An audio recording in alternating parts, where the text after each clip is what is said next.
My name's Amy, and I have been spending a few months just even thinking, am I going to make this channel? Am I going to make these videos? There is such a tension between loving God, being a minister, being in faith, knowing the power of healing, knowing the power of transformation, even going on my own emotional and physical transformation in the last 8 years or so, to then have to speak about different things like medical diagnoses, neurodiversity, chronic pain. And there's just been this constant tension, and almost there's a fear within me that is just too afraid to just voice what most people might deal with. There's this hesitation to even create this space to authentically discuss what I need to discuss. And why? I don't know. Maybe I've been in so many places, so many circles, so many different types of friendships who people just believe all these different things. And I have felt judged. I have felt like I don't understand. Maybe I don't have the right theology to be able to bring language into what it is I'm experiencing. Maybe I've spent so many years masking and minimizing who I really was and over spiritualizing it, going, you just need to be healed. You need to just put everything in the God or demon box and throw everything else out. And to be honest, I've had enough.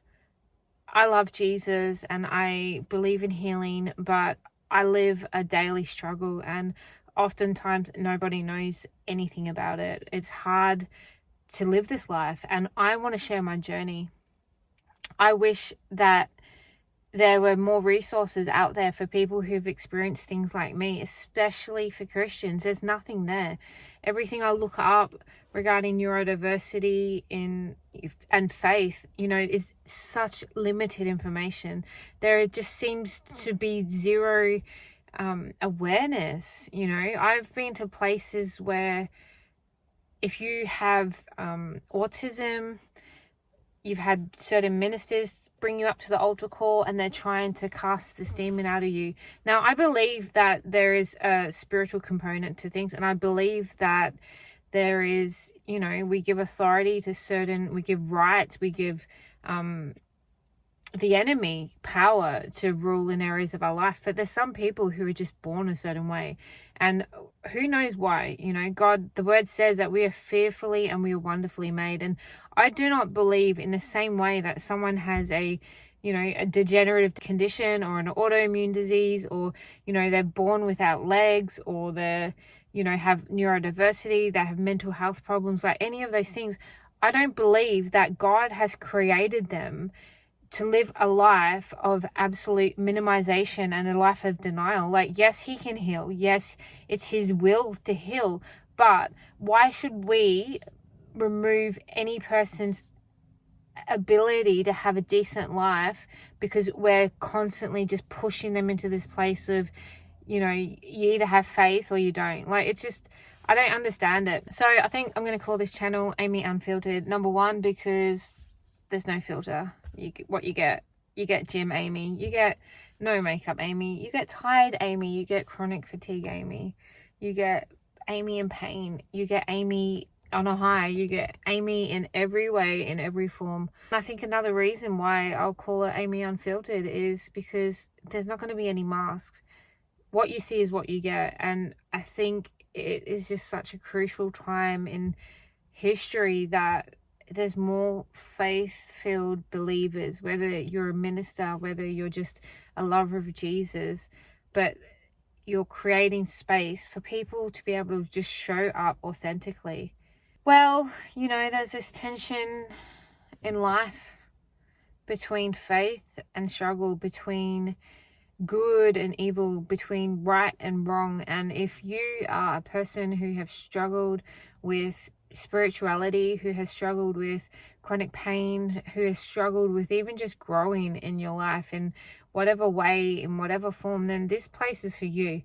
I don't have it figured out. I'm still figuring it out. I just want to create a space for people to come and to feel seen and heard and to show up authentically whatever it is, you know, like, you don't have to be perfected. You don't have to have it right. You don't even have to understand.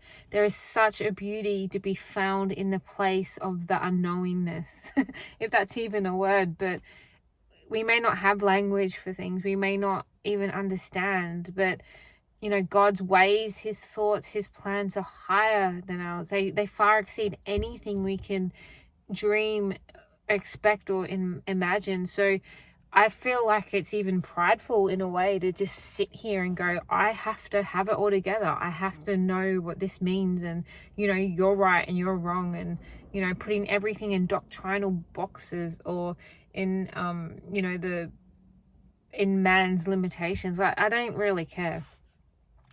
I just want to be me, and I want to be authentically Amy. I want to give to people what I wish I had when I needed it. And at the start of the year, I had been diagnosed with autism and ADHD, which, if you're familiar with it, it's called AuDHD, AuDHD, which is both of them, I guess, combined. And it took me a while to deal with this diagnosis, mainly because my whole life it felt like I had struggled with so many different things, whether it was communication with people. You know, when I was a kid, it took me years and years to be able to communicate properly. My sister would translate for me. The language just, I didn't want to talk to people. You know, when I think about it, I remember I used to hide behind my mum, and people would be like, oh, are you Amy or Lara? Because I'm a twin, and they would look at me funny because I wouldn't talk to them, and I just didn't want to talk to them. I would look at them and it felt like I could see into their souls, and I was like, no thank you. I spent, even up until high school, you know, every time I would leave to go to school, I would just feel so empty, so depressed. I would cry, I would cling on to my mum, I wouldn't want to go. There were moments and years that I would just lay in bed thinking, what the heck is wrong with me? The depth of trauma that I experienced in my soul, I thought they're like, you know, maybe something happened when you were younger, and no one ever understood what was going on in my life. Well, I didn't understood, and there were seasons where I was looking for problems, you know, creating issues, like, did this happen in my childhood? And, you know, nothing happened. I was just an undiagnosed person who had autism. And as years and years and years went by, I started accommodating to suit the world around me. There were moments where teachers would sit down with my parents and say, you know, what's wrong with her? And I would have to fit into their box. I would be molded into their box. She's not engaging with us in the way that she needs to. She's too emotional. She's withdrawing. You know, she's unable to communicate this. Or at times when I hit high school, you know, I'd be put into meetings because I'd be in conflict with the teachers. They were telling me what to do. They didn't understand me. There were so many misunderstandings, and, you know, one teacher even had a physical altercation with him. I ended up getting suspended. Another teacher was just verbal abuse. There was just so much going on. I was wagging school. I went to substances, and, you know, it just started a whole life of just misunderstandings and issues. I remember when I was 20 something, and I wrote this song called Misunderstood, because I felt like my whole life I was just misunderstood. No one ever understood what I was saying, and even to this day no one does. And by the time I got to 40, you know, I just masked and masked and masked and masked until I was this high performing, high adapting, high functioning person with autism. And I thought, you know, I reached this point, oh, maybe I'm mature, maybe I'm just older, maybe I've just grown, and, you know, I can communicate now. And, you know, even when I would just get home from somewhere and I would crash, I would just be burnt out. I would be like, I'd leave a place and just want to bawl my eyes out and going, what is wrong with me? Like, who even does this? Nothing made sense. And it all changed. You know, I was studying in the part of this course that I was doing, I was studying this unit about neurodiversity, and I was speaking about the relational complications and misunderstandings and, you know, intentions and dynamics, and the way that, You know, people, a husband and a wife may have different communication styles. And as I was unraveling this unit, it just kept saying question after question after question. I'm like, I think this is me. It didn't really make sense as to why I never saw it before. But everything that was highlighted in this subject I did, I'm like, this is me, this is me, this is me. Oh my gosh, this is why I had that falling out with this friend. This is why I was so, you know, isolated and I couldn't communicate. But this is why I was so attached and rejected. This is why I just struggled. Like it gave answers to everything that I never understood why I was like that. I thought there was something wrong with me. I always thought there was something wrong with me. And so I thought, you know what, I'm going to do a couple of online tests. And I did a bunch of online tests and, you know, probably 50. And they all said, you know, 60, 70, 80%, you need to go see a professional. And I thought, okay, what's going on? Let's go see a professional. Come time to see this person, and I already knew what the answer was. I understood, even going through all the different tests and psychological assessments and questionnaires and things, it just, everything made sense. I was like, wow, you know, every time that there was disunity in a relationship, or every time that I would just spend 8 hours at a time just hyper fixated on something, you know, sometimes, you know, if it was like, oh, I want to clean out the shed, and I would end up, you know, upgrading the whole backyard. I remember a time where I was like, you know what, I'm just going to paint this part on a wall. And in 2 days, I had painted the whole entire house, every bit of furniture I had, just these things that were just interests. You know, I learn about a certain topic and I would just spend months just fixated on it. I won't do anything else. Like different things with food. I find a certain food and I'll eat it like 3 months straight.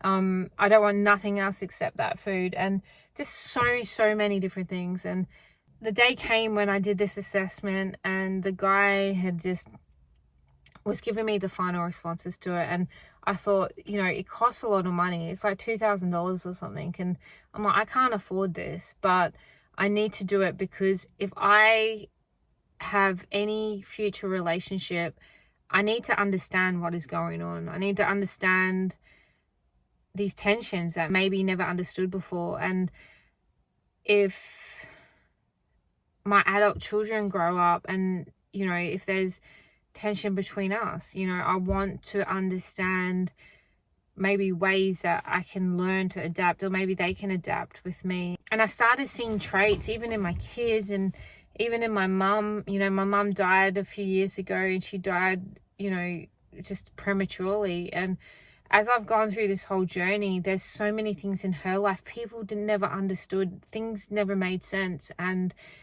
as I've learned, you know, even in my own self, I'm like, oh my goodness, my mum would have had autism and she didn't even know it. You know, it would have answered so many things in her life and she just didn't know.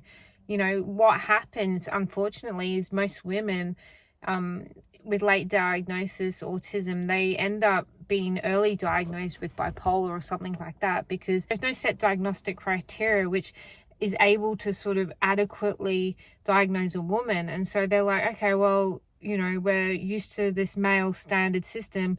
And it's just, yeah. For more information, I'll put in a separate link or make some comments about that.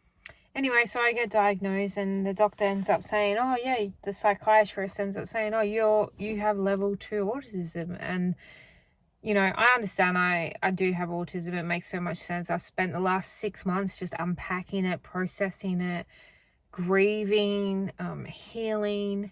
You know, I don't believe in diagnosis as becoming your identity, but I believe in using them to find strengths and to heal so I can be the person who God created me for. He may not have given me autism, but he definitely has given me the tools to live such a life that is thriving, that is full, that is abundant. And without understanding this part of who I am, then how am I meant to thrive? How am I meant to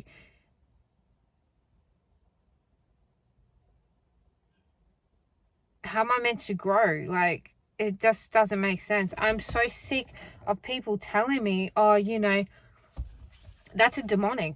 Don't say that. That's this, that's that. Like, you're basically telling me that there's a part of who I am that I've hidden my whole life, that I've suppressed. I've been told, Amy, you're too much. You're not enough. You're too loud. You're too quiet. You're too fiery. You're too passive.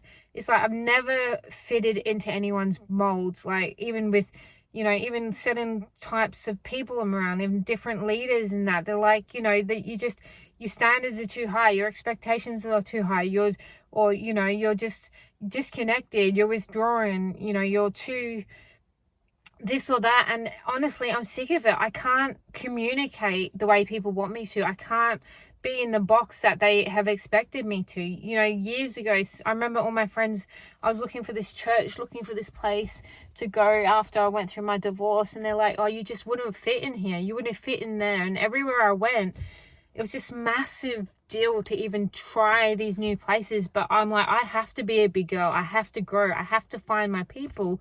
And no matter where I go, it's always the same. You know, you don't fit in with these types of people. You don't fit into this clique. You're just different. I've learned that that's okay. I have accepted that right now. I love who I am. I love who God has made me to be. There are so many brilliant gifts that I have. There's just the expression of who He is in me, the way that I love people, the way that I see people, the way that I express, the way I'm creative, the way that I encourage. Like, they're beautiful things. And I'm sorry I don't fit into the club. I don't fit into the cool groups. I don't fit into the, you know, the networks and the whatever. Like, and that's okay. If it's just me and Jesus and whoever He puts in my life, then that's okay. But basically, I'm just doing this video to say, you just need to be you. You need to stop expecting to fit into the neurotypical world. If you're neurodivergent, stop feeling shame and condemnation because the church says that you've got a demon and you can't ever be free. You can't ever acknowledge the life that you're experiencing. And you know, again, I don't understand everything and I'm still trying to figure it out, but I do know that I am a person who's being made with 3 parts. I have a body, I have a soul, I have a spirit. And so this journey for me is me just being authentically Amy.